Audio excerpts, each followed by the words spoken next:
Hello, it's Aenslee Tanner here, back with another video for you.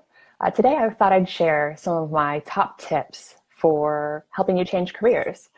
For those who don't know, I've changed careers numerous times in my own background. And so I'll start by giving you a little bit of insight into what that journey's looked like for me. And then I'll share with you the top 3 lessons I've learned that I have found so helpful for making those career pivots possible. So after I earned my engineering degree in the United States, I moved overseas to Germany, where I started working for an automotive systems manufacturer. And there I worked as an engineer and project manager overseeing the production of a line of passenger car tires for the North American market. And basically what that job entailed was creating new materials for the tires, developing the technical specifications to meet quality and safety requirements, and also overseeing the production of the tires at our various manufacturing facilities around the world. After that job, I moved to New Zealand and began work as a policy analyst. So there I worked at an education ministry and developed policies that affected the New Zealand school system, predominantly primary and secondary schools. After that, I moved into management consulting, first focused on IT systems mergers, and assisting with legislation, anti-money laundering legislation and things like that, and making sure that IT systems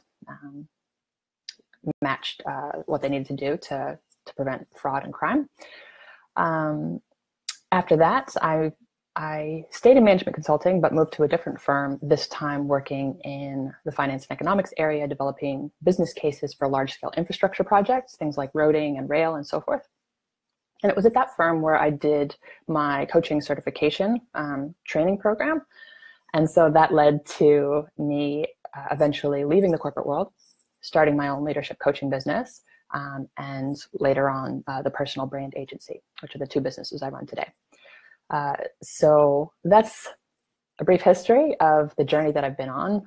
Hopefully that gives you a bit of a flavor for how different some of those roles were. Now, when I tell my story like that, it may sound as though it was all smooth and easy and just one step after another, but I will tell you from my own experience, having had many challenges and failures along the way, getting things wrong in between with each of those pivots, that the old adage is true when they say it's not about how many yeses you get, it's about how many no's you can take to get there. So that's absolutely been true in my case. Just keep trying again until you learn what works.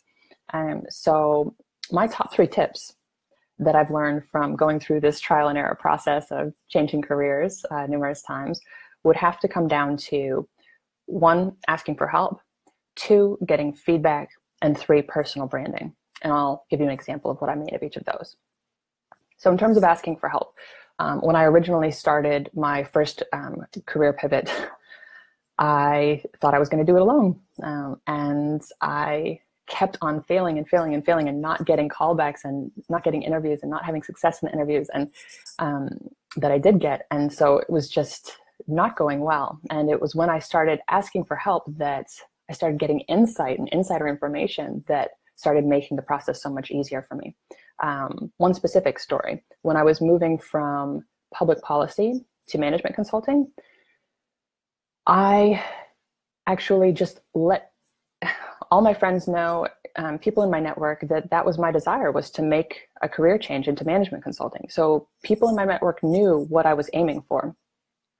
And randomly, couldn't have predicted this, but randomly, because people knew what my goal was, I was at a party one night and one of my friends came over and said, "Hey, this person over here actually works as a management consultant." And I said, "Well, I've got to meet this person," right? And so I'd go up and introduce myself.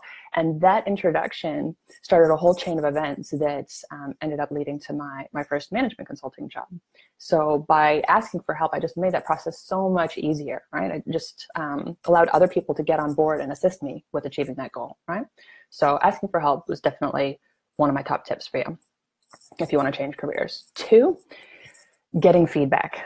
And I've spoken about this before. I know it can be uncomfortable for people, but it's been invaluable so many times. So for example, even after the interviews, it didn't go well for me.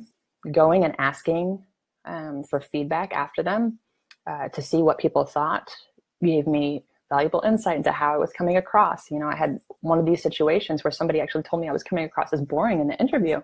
And by, you know, digging deeper into that and trying to understand where they were coming from, it left me with this insight that, in an interview, it's not just about the content of my answers. It's about how I'm making the other person feel and what our conversation is like and the rapport I'm building with them, right? So I put a lot more emphasis on those things in my future interviews. And I'll tell you, my success rate interviewing after that just went through the roof. It really, really made a difference. So, and that's information I wouldn't have had if I hadn't have been willing to ask for feedback. So getting feedback is my second tip for you. My third tip for you is all about personal branding. And this really has to do with managing how you're perceived, particularly when it comes to connecting the dots for people, right?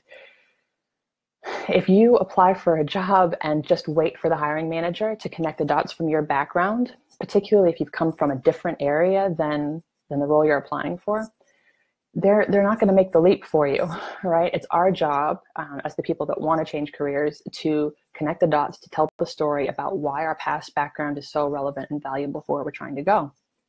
So specific example of this for me was when I adjusted my resume from an engineering CV to a public policy one. So there's a difference between being an engineer applying for a policy job and being a policy analyst who happens to have an engineering background, okay? In the first case, being an engineer applying for a policy job, when I hadn't tailored my CV at all, hiring managers were just throwing my CV in the bin. They weren't even giving me interviews because they thought she must have applied for the wrong role. This CV has nothing to do with the policy role that we're hiring for. But when I made some changes to tell the story that I had what it took to be a policy analyst, and it just so happened that I have a unique engineering background. You know, how many policy analysts have that? Not many. Most are social scientists, and here I was coming in with a hard science background, and I helped to connect the dots for them, letting them know, imagine how much value I'm going to be able to add to your teams with my analytical skills, with my ability to do quantitative analysis. How much value is that going to add to your the output of your policy group? So once I told the story that way, that was much more enticing. People could understand, okay, engineering skills are relevant for this role. Yeah, having analytical skills, this will be good for us. So it was that personal branding piece, you know, how I chose to present myself, you know, and it's completely authentic. There's nothing, I wasn't lying about my background, but I was presenting what I had to offer in a particular light so that it made sense to the person who was hiring, right? It's our job to tell our story so that other people understand, not wait for them to connect the dots for us, okay? So personal branding, my third tip for you that I think is so valuable. I hope you found that useful. If you have any questions, I could talk forever on this topic, so feel free to leave them in the comments. And if you got value out of it, as always, I'd appreciate it if you like it, share it with others that you think would get value from it. So I'll be back with another video again soon. My January challenge still has a few more days to go, so I look forward to hearing from you, and I'll see you again soon. Bye-bye.